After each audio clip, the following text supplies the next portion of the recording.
Praise to the lord.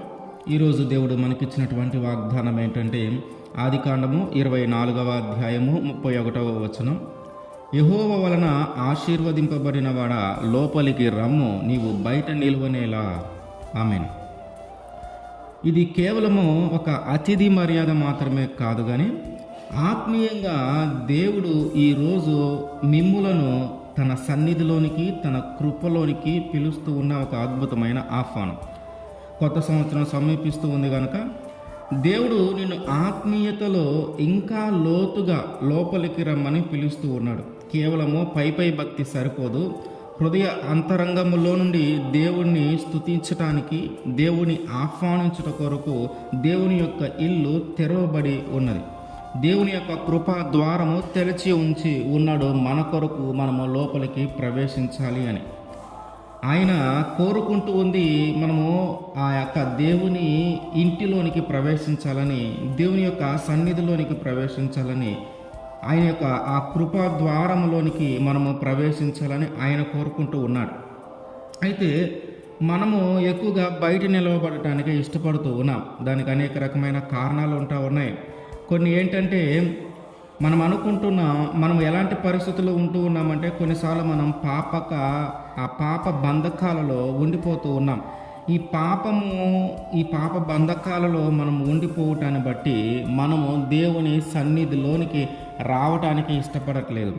మనము ఆయన తలుపులు తెరచి ఉన్నను ఆ మార్గంలోనికి, ఆ ఇంటిలోనికి ప్రవేశించడానికి ఇష్టపడట్లేదు. కారణం ఏంటంటే మనం లోక ఆశల్లో బంధింపబడి ఉన్నాం, లోక కోరికల్లో బంధింపబడి ఉన్నాం, ఆ పాప బంధకాలలో బంధింపబడి ఉంటూ ఉన్నాం.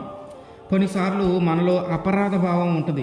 నేను అయోగ్యుడను, నేను అర్హుడను కాను ఆయన మార్గంలోనికి నడవటానికి, ఆయన ఇంటిలోనికి ప్రవేశించటానికి, ఆ ద్వారంలోనికి ప్రవేశించటానికి, ఆ సన్నిధిలోనికి ప్రవేశించటానికి, తన కృపలోనికి ప్రవేశించటానికి నేను అర్హుడను కాను అని కొన్నిసార్లు మనం అనుకుంటూ ఉంటాం.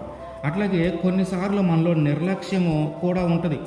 రేపు వెళ్దాంలే, వచ్చే నెలలో వెళ్దాంలే, వచ్చే సంవత్సరంలో వెళ్దాంలే, ఈసారి వెళ్దాంలే అని చెప్పి మనలో కొద్దిపాటి నిర్లక్ష్యము కూడా మనలో కనిపిస్తూ ఉంటుంది. మనం ఎందుకు దేవుడు పిలుస్తూ ఉన్ననో, ఆయన సన్నిధి లోపలికి రమ్మని మనల్ని ఆహ్వానిస్తూ ఉన్ననో, ఎందుకు మనము లోపలికి ప్రవేశించలేకపోతూ ఉన్నామంటే కొన్నిసార్లు పాప బంధకాలలో, కొన్నిసార్లు అపరాధ భావంతో, కొన్నిసార్లు నిర్లక్ష్యంతో మనము ఆ యొక్క లోపలికి అంటే దేవుని యొక్క సన్నిధిలోనికి మనం వెళ్ళలేకపోతూ ఉన్నాం. కొన్నిసార్లు మనమే అనుకుంటున్నాం మనం ఆశీర్వదింపబడలేదు, మనకు అంత స్థాయి లేదు, మనము అయోగ్యులుగా ఎంచుకుంటూ ఉన్నాం. కానీ ఎప్పుడైతే మనం దేవుని నమ్ముతూ ఉన్నామో అప్పుడే ఆయన మనం ఆశీర్వదింపబడిన వ్యక్తిగా మనల్ని గుర్తిస్తాడు. మనం గమనిస్తే నోవాహు కాలంలో ఓడలోకి రమ్మని అందరినీ ఆహ్వానించాడు. ఎవరిని వదిలిపెట్టలే, అందరికీ ఆహ్వానం అందింది. కానీ ఓడలోకి వచ్చింది ఒకే ఒక కుటుంబం. అప్పుడు ఉన్నటువంటి ఆ ఓడలోనికి రండి, నేను మిమ్మల్ని రక్షిస్తాను అంటే ఆ ఓడలోకి రాకుండా అందరూ కూడా వారి యొక్క పాప బంధకాలలో చిక్కబడి ఉన్నారు. అందరూ కూడా ఒక నిర్లక్ష్యం ఉంది. పాప బంధకాలలో ఉండి, లోక ఆశల్లో ఉండి, లోక కోరికల్లో ఉండి ఆ ఓడలోనికి రావటానికి ఎవరు ఇష్టపడాల. చాలామందిలో ఎక్కువ మందిలో నిర్లక్ష్యం ఉంది. వాన పడుతుందా, పడినప్పుడు చూద్దాంలే, ఓడ మునిగినప్పుడు చూద్దాంలే, ఆ నీళ్ళు భూమి మీదకి వచ్చినప్పుడు చూద్దాంలే, అప్పుడు వెళ్దాంలే ఓడలోకి, అవన్నీ జరగని, ఎప్పుడు జరుగుతాయిలే అని చెప్పి చాలామందిలో ఒక నిర్లక్ష్యం కూడా ఉంది. ఆ నిర్లక్ష్యాన్ని బట్టి వారు ఉన్నటువంటి ఆ పాప బంధకాలను బట్టి వారు ఆ యొక్క నీటిలో, ఆ యొక్క జల ప్రళయంలో అందరూ చనిపోయే పరిస్థితి ఏర్పడింది. ఒక్క నోవాహు కుటుంబము మాత్రమే దేవుడు పిలిచిన పిలుపుకు లోబడే ఆ ఓడలోనికి ప్రవేశించింది. ఎలియాజరు రిబ్కా గారి కోసము వెళ్ళినప్పుడు లాబాను అంటున్నాడు, నువ్వు లోపలికి రా, యెహోవా వలన ఆశీర్వదింపబడిన వాడా నువ్వు లోపలికి రా అంటే ఎలియాజరు ఏ తడువు చేయకుండా లోపలికి వెళ్ళాడు.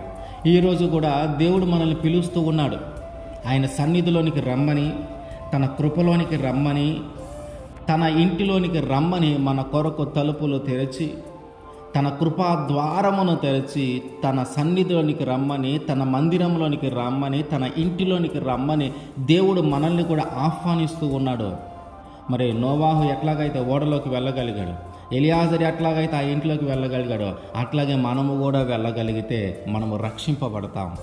అట్లాగే దేవుని సన్నిధిలోనికి, దేవుని మందిరంలోనికి, ఆయన కృపలోనికి మనం వెళ్ళగలిగితే మనం కాపాడబడతాం. మనము పాప బంధకాలలో కానీ చిక్కుబడి ఉన్నను, మనం అపరాధము, మనకంత యోగ్యత లేదు, మనం ఆశీర్వదింపబడిన వాళ్ళు కాదు అనే ఉద్దేశము మీలో లేకుండా, నిర్లక్ష్యము వహించకుండా ఆ పాప బంధకాలను తెంచివేసి దేవుని యొక్క సన్నిధిలోనికి కానీ మనం వెళితే మనం రక్షింపబడతాం. ఆయన మన కొరకు తన చేతులు చాచి దినమెల్లా ఎదురు చూస్తూ ఉన్నాడు కనుక ఆయన యుద్ధకు కానీ మనం వెళితే, ఆయన ఇంటిలోనికి కానీ మనం వెళితే, ఆయన సన్నిధిలోకి మనం వెళితే ఆయన మనల్ని రక్షించి కాపాడుతాడు. ఆమేన్.